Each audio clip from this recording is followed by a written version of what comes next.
আমরা চুরিয়া পাহাড় part 3 Alamganj part 3 এইবার এটা ওই দিন আসছিল বাড়িতে মানুষ নাই ওই দিন আসলো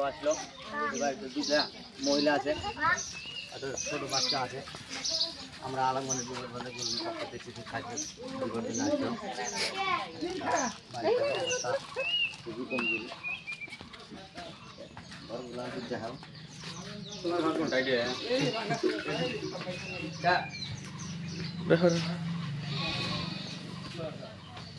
আমরা আসলাম আলমগঞ্জের বিপদ বন্ধু গ্রুপের পক্ষ থেকে কিছু সাহায্য দেওয়ার জন্য নিবেন কি আপনার কামাই করার কেউ নাই সবও নাই মারা গেল কবে মারা গেছে মারা গেছে না এই বউ যে আমরা আপনার জন্য একটা খালি কাপড় নিয়ে আসলাম আপনার বউটা কো থাকেন এটা হলো মানে এটা হলো আপনার শাশুড়ি তাহলে আপনার বাড়িতে কামাই করে কেউ নাই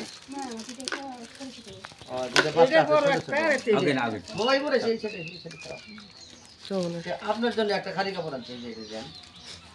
আপনার বাচ্চার জন্য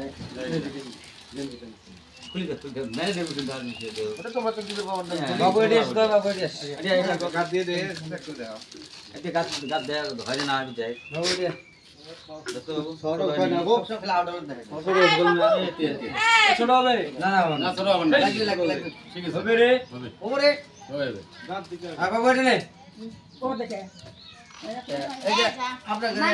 এই শাশুড়ি ব্যাটার দুজন মিলে চেনি মিঠাই সামাই এগুলো নিয়ে এসে আপনার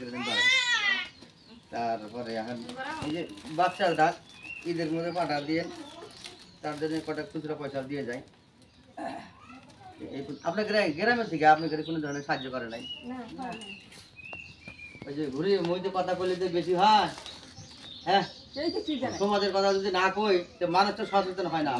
তো মানুষ বিরোধী করে দান করবেন করেন আবার তোমরা গ্রামের মানুষের কথা কনকে আছে মানুষের কথা যে কমু না আমরা ফের কয়জনের দান করবো গ্রামে এই যে অভাব অনাটন জাকাতের টাকা যেটা বছরে মানুষ জাকাত দেয় জাকাতের হক হলে গরিব মিসকিনের বা অসহায় মানুষের কিন্তু সেই জাকাতের টাকাটা আলমগঞ্জের জীবিতে 20 কোটি টাকা জাকাত হওয়া লাগে এই টাকাগুলো যায় কোটি এই নিরীহ মানুষগুলো কে পায় না এই সম্পর্কে আমরা তাহলে কমার যাই এই সমাজের যেগুলো কতগুলো মুসল্লি আছে না আমরা ফের আমার বিরোধী করে আরে ভাই তোমরা যে আমার বিরোধী করো এই মানুষগুলো পুরো শেষ দেওয়া দিলে ঘর বাড়ির অবস্থা দেওয়া তো এই ছোট ছোট বাচ্চা এই যে বাচ্চাটার বাপ নাই কায় কামে গিয়ে সমাজের দায়িত্ব আছে না হ্যাঁ তোমরা আমার বিরোধী করার এই মানুষগুলার দেখাশোনা করার দায়িত্ব আছে না সমাজের এই বৃদ্ধা মানুষটা হাট করে পায় না এই মানুষেরও দেখাশোনার দায়িত্ব আছে না নাই তাই আমরা দুই চার কথা কই সমাজের মান্যগণ্য ব্যক্তির উপর বা যেগুলা নামাজ পড়ে মুসল্লি গুলা এবার দুই একটা কথা কই আমার বিরুদ্ধে যায় কিন্তু আমরা জানি খারাপ না পায় কি জন্য না পায় সচেতন হোক তোমরা আল্লাহর নাম গুণগান গান ঠিক আছে নামাজ পড়েন এটা তো বাধ্যতামূলক পড়াইলে করে নামাজের সাথে সাথে জাকাতটাও এবং আদায় দেওয়া লাগে নিরীহ মানুষ তোমার আশা করি থাকে তোমরা যদি এটা ইয়ারে চলেন তাহলে কেমন দেখা যায় জিনিসটা ভালো দেখা যায় না তা আমরা তোমাকে অনুরোধ করি যাতে গ্রামের মান্যগণ্য ব্যক্তি এবং যেগুলা আলেম ওলামা আছে আমরা যাতে এই মানুষগুলোর উপর লক্ষ্য তাহলে গ্রামের মানুষকে কিছু করবেন আগে যায় ঠিক আছে এই পর্যন্ত কয় আমরা আজকের মতো